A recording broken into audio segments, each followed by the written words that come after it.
Okay, I think we're live. Let me just check.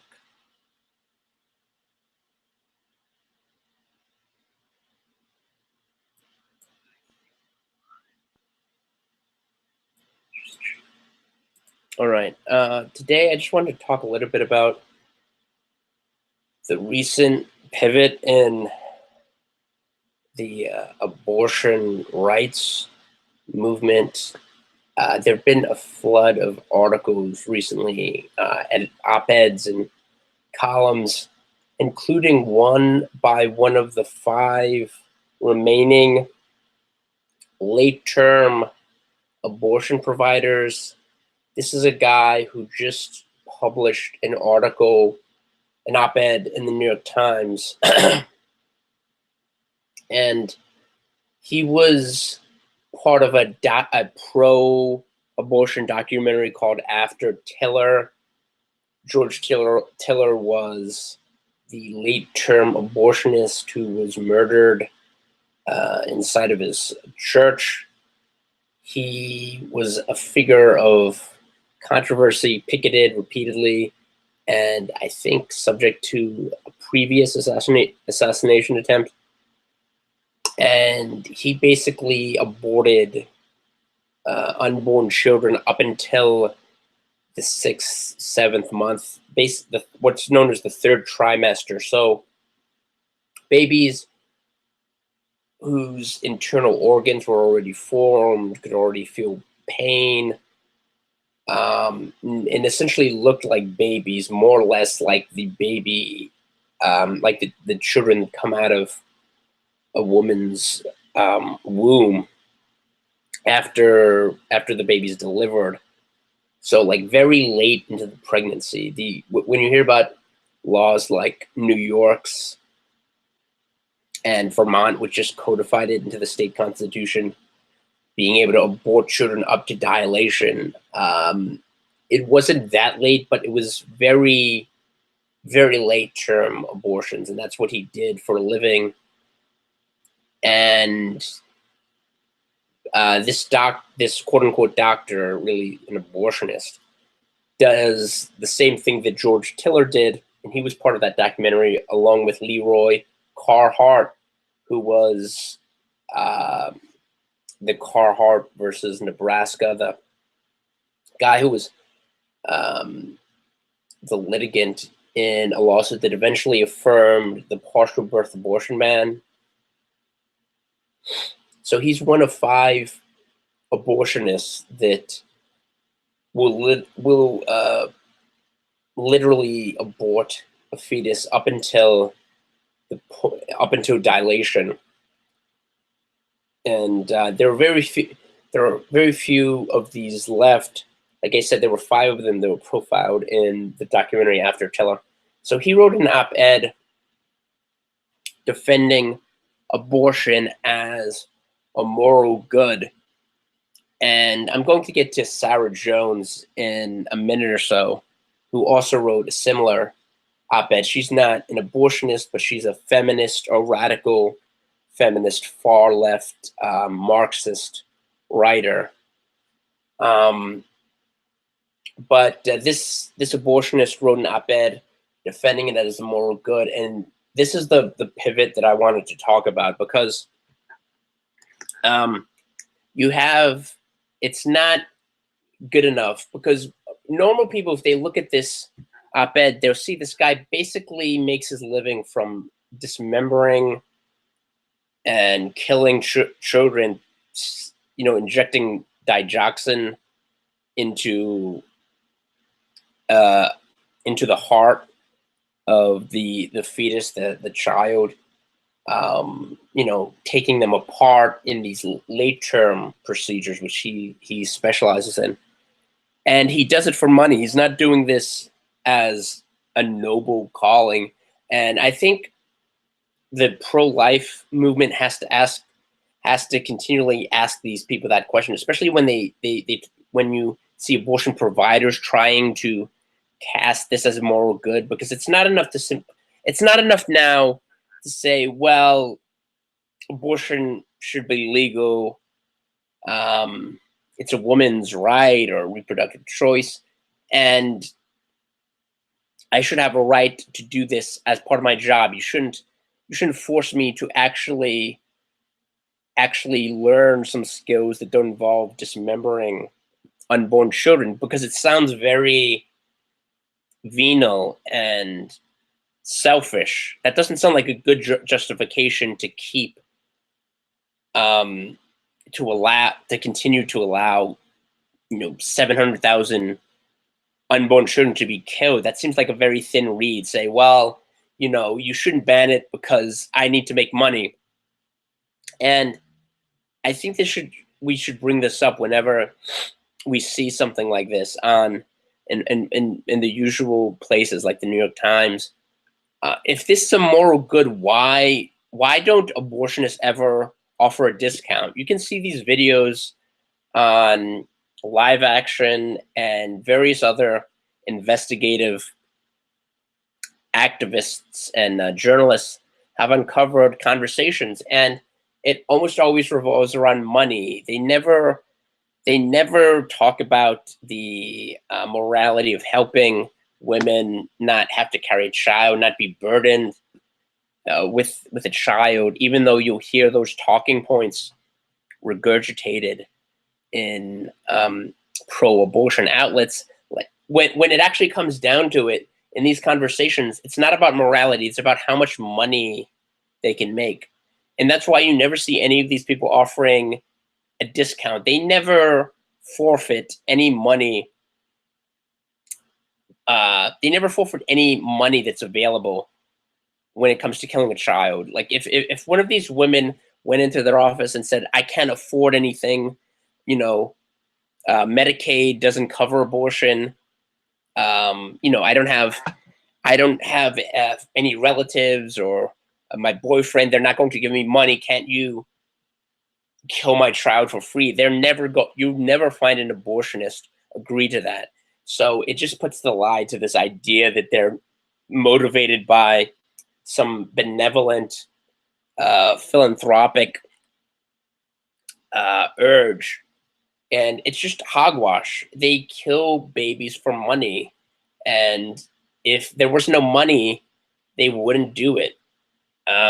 So I think that needs to be brought up. And the idea of recasting the debate over abortion, the argument in favor of abortion as a moral good is really insidious, but it's also very hollow when you really critically examine what's behind this. And the column by Sarah Jones, who I said is a far left feminist and Marxist, is a good case. I think the title of the article, which is in New York Magazine, is "Abortion is Morally Good," or "Abortion is a Moral Good." I forget the specific title, but something along those lines. And she goes on to argue in this very self-righteous, sanctimonious column that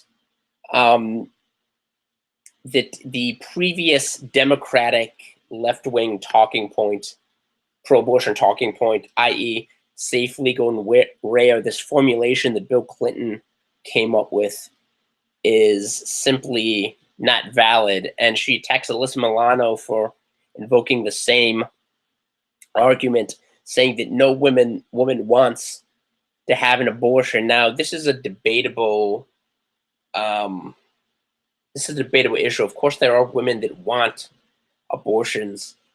On the other hand, almost every woman, in my experience, every woman that has had an abortion deeply regrets it. There's an interesting graphic with a woman, a woman standing, and there's a little thought bubble in her mind, and you see the outline of a fetus, and underneath it says abortion is forever, which is true. Abortion is not something you can do away with the child. You can destroy the child, but it's not going to disappear because it's still here, and it's still in here. It's embedded in your memory, and until you reconcile yourself to the fact that what you did is wrong, is a sin, and ask for mercy from God, you're going to be plagued by that decision.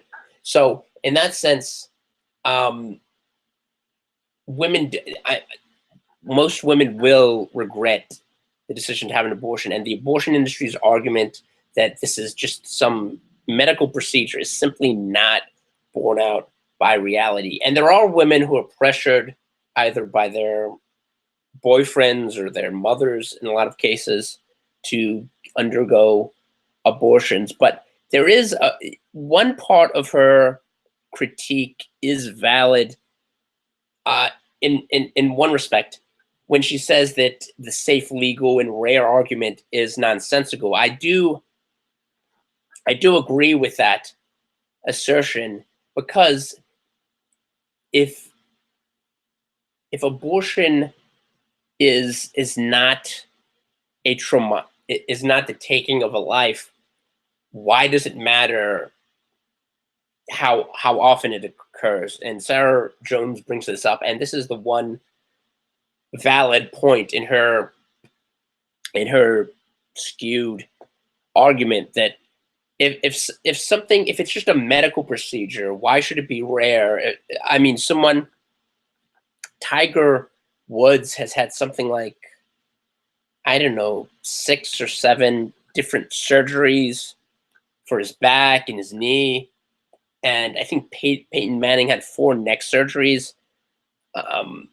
No one argued that those number of surgeries should be rare, because they were attempting to fix what was wrong with those athletes' bodies. So if abortion is not the premeditated taking of a life, then why on earth should it be rare? That makes no sense. If it's just a surgical procedure, there's no reason it should be rare. The underlying implication is that abortion is wrong. That's the unspoken implication. And the reason Clinton and the Democrats at the time used this formulation is because they realized that the American public would reject them if they came out like the Democrats are doing now, in Virginia, New York, and almost everywhere. They would reject them. The public would reject them if they came out and said, yes, abortion is morally good. We believe that killing babies is right. Most people, even people who theoretically support abortion, would find that morally abhorrent. And that's just a fact. So they had to cobble together this line that, if you don't think about it critically, sounds superficially appealing, but once you examine it, is just an indication of the cognitive dissonance at work in the Democratic Party. So I mean, on that point, she has a point. This idea that abortion should be protected and is right, but it's also something that people regret. Well, I mean, why would women regret it if it wasn't a sin, if it wasn't the premeditated taking of a human life? That doesn't make any sense. So she has a valid point there. The rest of the column, though, is absurd, particularly her insistence that people who are pro-life don't care about women. And I forget the exact formulation, but she writes something to the effect of, it doesn't matter how successful I am as a columnist, they probably don't even care. They think this is, the pro-life movement, no matter how many accomplishments I have, it's not good enough to satisfy them, or to think that potential fetus, she didn't actually have an abortion, but she had a pregnancy scare, I guess, in college, is worth less than my life. And honestly, I don't think she's making a convincing argument, particularly when her career involves demonizing people who are Christian and people who oppose murder and capitalism. But in the broader scheme of things, that's really irrelevant. It's not about valuing a fetus, an unborn child, over over a person that has been born and is out of the womb. It's not. It's the fact that this woman values her license to do whatever she wants not more than human life. And I think this is the sort of ethic that you get when you divorce morality from God, because this really is this is how you think abortion is a moral good. If you just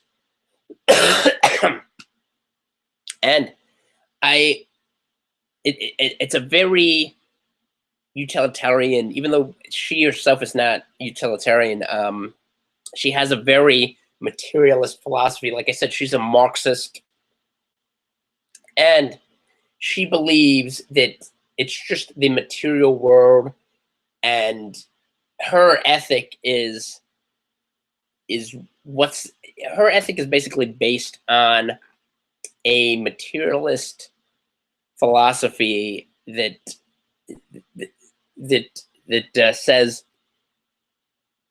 there is no higher power. There's no God given law. Therefore, we make our own law, and her law, like her hierarchy of values, is women should be able to do whatever they want, even if it involves